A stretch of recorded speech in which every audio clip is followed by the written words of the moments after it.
between two people. I don't own any hospital. That's what he uses to try the other party Duale, mimi hawezi nitisha.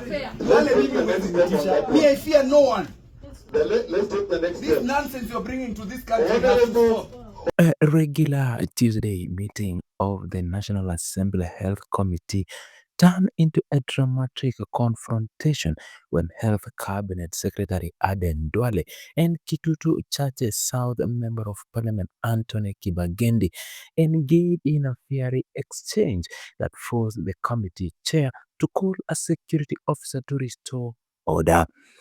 The session at the Parliament buildings in Nairobi was meant to address the serious concerns about how Kenyans are accessing healthcare services under the Social Health Authority. However, what should have been a routine oversight meeting became one of the most chaotic parliamentary sessions in recent memory.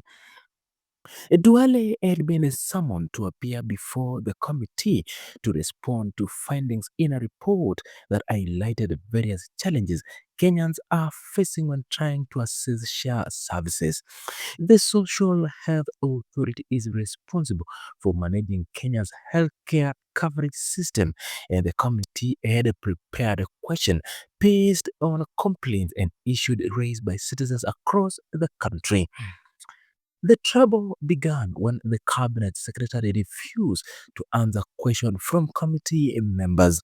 Duale argued that he had not been given enough time to properly review the document and questioned that the committee wanted him to address. He insisted that parliamentary rules require anyone appearing before a committee to be given adequate notice and time to prepare their response. The healthcare cabinet secretary told the committee that he needed at least 7 days to go through the materials and prepare proper answers.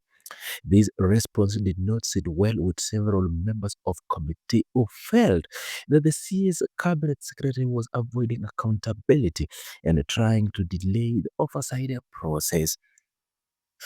MP Kibagendi was particularly vocal in his criticism of the cabinet secretary approach. The lawmaker accused Duale of attempting to intimidate the committee and interfere with how members conduct their businesses. Kibagendi made it clear that the committee would not be pushed around or told how it should work. The member of a parliament told the cabinet secretary directly that the committee members were not children who could be dictated to. He insisted that the committee had every right to summon the cabinet secretary and explain to him to answer questions about his ministry performance and the challenges facing the health sector. Duale did not take kindly those accusations.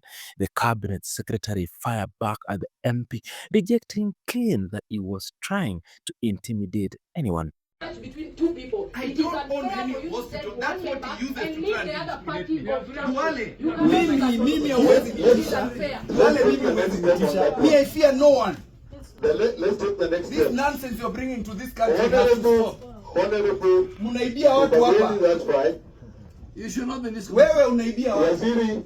Waziri, Have a chair. proceed You cannot and be saying a read meeting in your parliament. answers and You now are do harassing not the chairman, you are interact harassing directly with members. any other member. Who are you? You think you can intimidate Chairman, us? we don't fear you. will write to the speaker. This gentleman should not be in this committee I will be in this because committee. of conflict of interest. He told Kibagendi that intimidation worked both ways, that he could not be intimidated either. The cabinet secretary then made a point reference to hospital in Kibagendi's constituency. Duale stated that he had already taken action on issues concerning hospital in the MP's area and made it clear that he would not reopen those facilities. This statement appeared to be a direct challenge to the lawmaker and suggested there was a deeper conflict between the two leaders beyond the immediate committee business. The exchange between Duale and Kibagendi grew increasingly heated. Both men refused to calm down. Their voices rose as they traded accusations. Other committee members watched as the confrontation escalated, with some appearing shocked at the breakdown in decorum. The committee chair, James Nyikal, who is also a medical doctor and experienced parliamentarian, tried multiple times to bring the members back to order. Nyikal called on both the cabinet secretary and the MP to calm down and allow the committee to proceed with its work in a professional manner. However, Kibagendi then turned his anger towards the committee chairman himself. The MP accused Nyikal of being biased in how he was handling the session.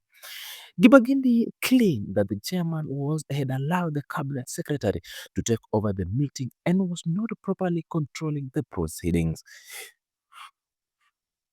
The lawmaker told Nyikal that his behavior during the session was unusual, not characteristics of how he normally conducts committee businesses.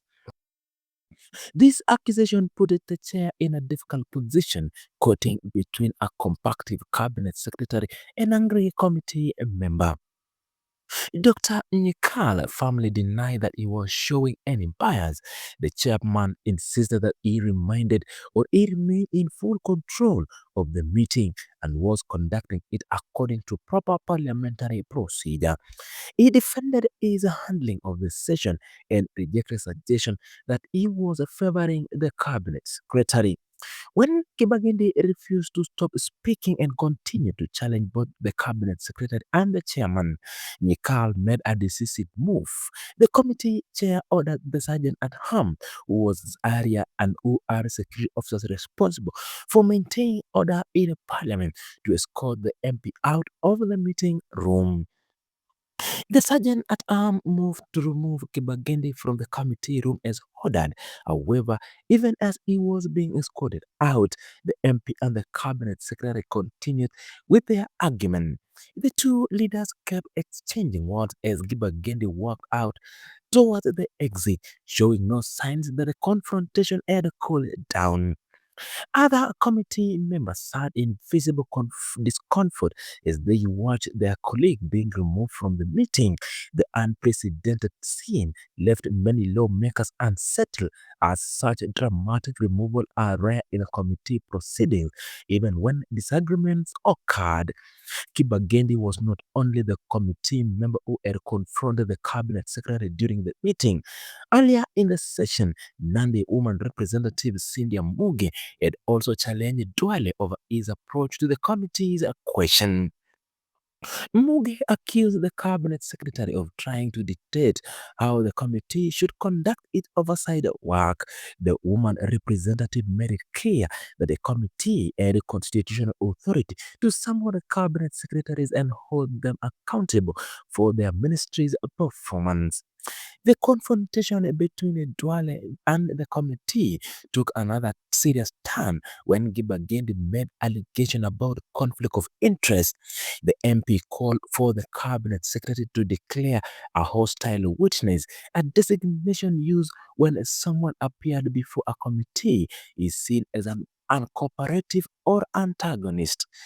Duale responded to this accusation with a serious threat of his own. The cabinet secretary announced that he would write a formal official letter to the Speaker of the National Assembly. In this letter, he planned to request that Kibagendi be removed from the Health Committee altogether. The cabinet secretary justified this planned action by claiming that the MP himself had a conflict of interest. Duale alleged that Kibagendi had a connection to health facilities that were currently under investigation. This was a serious accusation that suggested that the MP might have a personal interest that could compromise his objectivity on health matters. Kibagendi immediately and strongly denied owing or having linked to any health facility under investigation. The MP challenged the cabinet secretary to provide concrete evidence to support his claim.